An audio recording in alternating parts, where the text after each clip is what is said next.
right. Hello, everybody. Better Spaces is a health and happiness solution for today's hybrid workplace. My name is Dr. Paul Cachoa with PAR5 Physical Therapy here in Randolph, New Jersey, and I've partnered with them to bring you an easy and educational workday session. So today's session is a golf fitness workout. A little bit more about me. I'm a physical therapist. I got my doctorate from Mercy College and a BS in exercise physiology from Rutgers University. I've been in the PT field for about 25 years. And for the past 10 to 12 years, I've been treating golfers and golfers that are injured or golfers who want to improve their game. So if you have any questions, let me know. I'm going to pull up my my lower third here and let you know what we're going to be talking about. We're going to be doing this golf fitness workout. We're going to be talking about mobility, stability, strength, and power. And some of these things you can even do at the beginning of your round before you play to help you warm up. So let's get into it here. I'm going to pop this out and open up my two-shot here. So the first thing that we're going to do is we're going to work on some mobility and warm up exercises, okay? So I've got my two sticks over here, and you could do this with like your golf clubs or even holding onto a wall or something. We're just going to start with an easy leg swing. So the leg swing is just going forward and backward. And as I'm doing this, I want to make sure that I'm engaging my core. My trunk stays vertical, very still. I'm not moving side to side with my shoulders. I'm just going forward and backward. So I'll show you from the side view with the other leg. We're just going to go forward and backward, getting the hip to extend in the back and the leg to swing up front. So we're getting a little bit of a stretch through the hamstring and through the hip flexor. We want that to be nice and easy and controlled so that you're working on your balance. If you're more confident with this, you could take the one stick away and do it with a single stick. Okay, and then that's the same type of movement here. I'm holding on with my opposite leg, opposite hand, as I'm swinging with the opposite leg. So looks like this. And again, this could be your golf club or whatever, or other type of stable implement. Now, we could also do a diagonal or a sideways swing where I take my leg and move out to the side. Now, it's important as we go side to side here that I'm holding on. My upper body stays relatively still. My shoulders point the same way. And as I rotate and swing this leg, I'm rotating the foot, the toe up on either side. I'm going left and right across my body, rotating the foot up this way, rotating the foot up that way. So as I go forward and backward, I'm creating this rotation around the swinging hip, but also on the stationary side hip, right? A lot of times golfers lack the mobility and the activation of their lower body when they go out and play. So this would be an excellent way to help warm up the lower body prior to your round. All right, the next one is just kind of activating the hip a little bit. So you can kind of, again, holding onto a golf club if you like. And we're just gonna sit into like a half lunge stance here. So if you think about like the posture that I'm assuming with one leg, I'm just going to get onto like what would be my golf posture, but I'm going to take the other leg out of it. So most of my weight is on the single leg. And I'm going to try and make some big rotations here, keeping the arms straight as I rotate through the torso. And I want to be stable over this leg.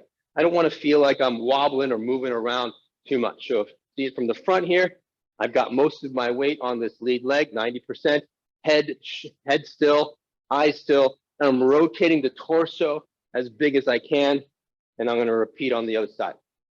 So typically I have clients do this for about 15 to 20 seconds each side, just to kind of get that feeling of activating the hip, being balanced, and being able to feel that rotation through the torso with this one. I see a lot of people try and bend the elbows when they do this.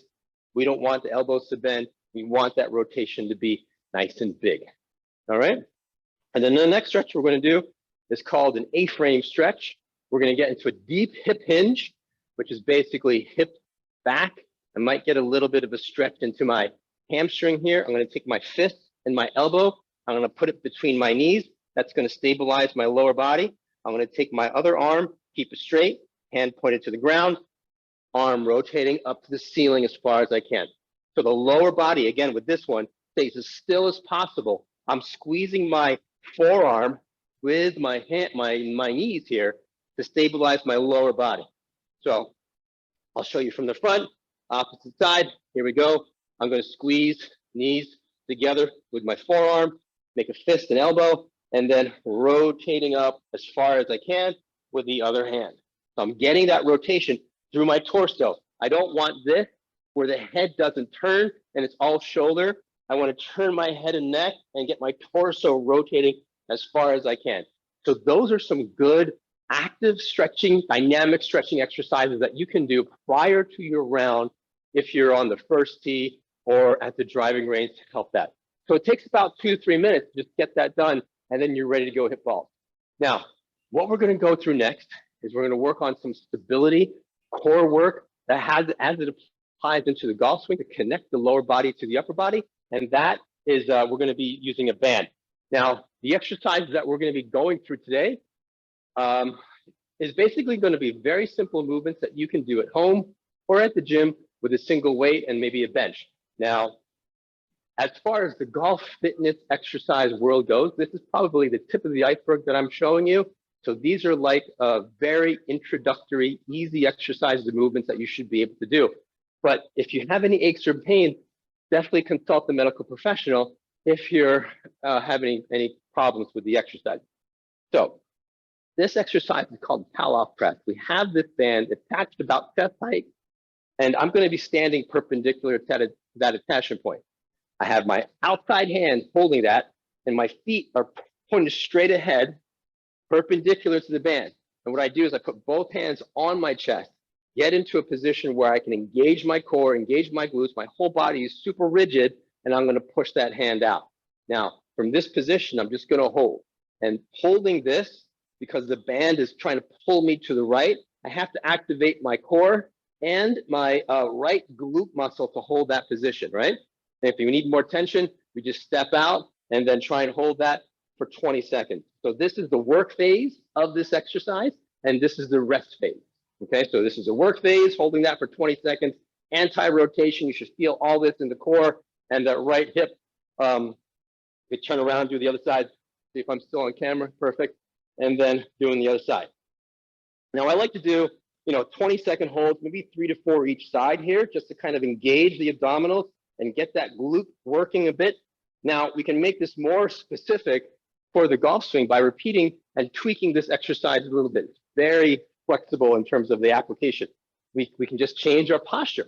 We could change this to a golf posture. My torso is slightly forward, but I'm going to do the same movement. I got my knees and hips bent, my core is engaged, and I'm going to straighten out my arms perpendicular to where my chest is. So I'm not out here horizontal, and I'm not down here where I'm holding a club.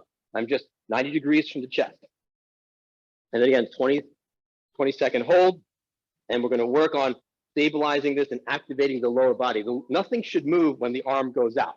Okay, so looking at from this angle, again, golf posture, my outside hand is holding the band first, my inside hand is as a backup, and I'm just going to hold that and then hold that for 20 seconds. All right, now there's a lot more fancier things that we can do with the pull-off press, but that's all for now. Let's get into the specific workout that we're going to go through. So today we're going to introduce a movement called a sprawl, a kettlebell swing, or a deadlift, depending upon your skill level, and the tripod row, and a little bit of a hip hinge with rotation, which is a little bit more applicable to the golf swing. And again, when you're working out, your golf fitness routine doesn't have to look like a golf swing. So if you're training and working on skill in terms of how to swing a club, that should be entirely separate than what we're doing here. So the exercises do not have to look like your golf swing to be beneficial to your golf game performance. All right, so the sprawl, the elevated sprawl, which is a lot easier, is that we're going to take this bench here. I'm going to start in the standing position. I'm going to put my hands down and then kick my feet out. So it looks like this. So I have this plank position that I'm kind of assuming. So if I pause here, I want my whole body to be straight, my shoulders over my hands, and my shoulders active. I don't want to be sinking down, chest down. I want to be high, and I'm going to come out of that, right? So this is a sprawl. So that'll just get your heart rate up And we're going to do like 5 of those to kind of work through and get our heart rate and our cardiovascular system and our metabolic system warmed up. The next movement, we're going to take a kettlebell here that I have, is called the deadlift. And this is one of the movements that is probably the most functional and gives you the most bang for your buck. Well, except for another things when it comes to your golf swing, because it's all about engaging the glutes as you rotate. And if we have control of the glutes, then we could have less back pain, have less knee pain, be able to enjoy life a little bit better. So the deadlift is a hip hinge movement similar to your golf position. So think about here, I'm holding the weight, my arms stay straight. I'm going to send my hips back, my back stays straight. Now the depth that we go depends on how you can tolerate this position. We don't have to go all the way to the ground if you cannot keep your back straight. If you're stable, if your core is not stable enough to maintain this position, then I would just say, let's just go to just about the knees and then stand up, okay? So we're kind of getting into a golf position, golf address position, in and out of that, passing through there, primarily getting this motion from the hips. You should not feel this in your back. If you're extending through the back, what happens is that the glutes turn off, the abdominals turn off, and then we get more back pain, okay? So we want to keep the core engaged. So as we go forward and down, it's all hips.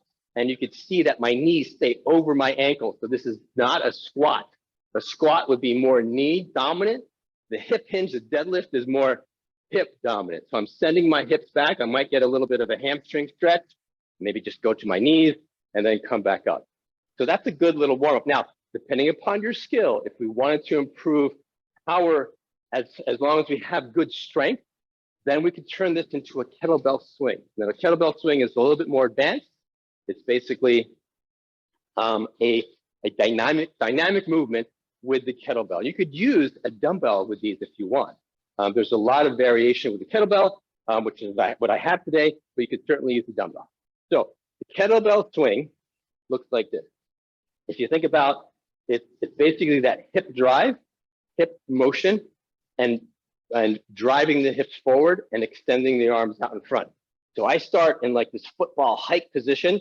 I hike the ball into my hips and then explode up and continue that swinging. So here, my arms are very relaxed. I'm not lifting this with my arms.